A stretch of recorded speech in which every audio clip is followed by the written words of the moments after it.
Good morning mga ka-farmers. Maraming salamat po sa nanonood. Kailangan po ng inyong ka-farmer ang inyong suporta. Pumunta po tayo dito sa taniman ng lakatan. At magandang balita po, meron na pong bumunga sa ating tanim.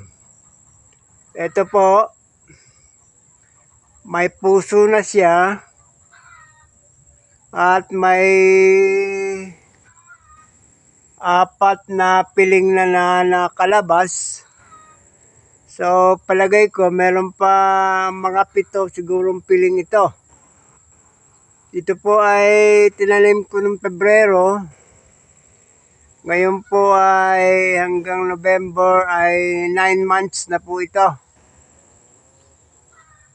At yung pong iba ay malaki na din. Baka mga isang buwan ay susunod na sila bumunga. Ayan po. Binili po natin yan ng 50 pesos isang puno nung maliit siya. Ngayon po, marami ng tubo. Nagkaroon na po ng interest. Meron po siyang mga suwi. Meron po siyang 3 suwi sa baba.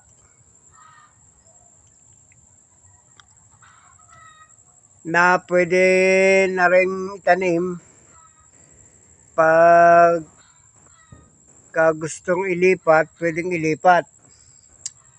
Ayan po ang aking balita ngayong umaga, mga ka-farmers.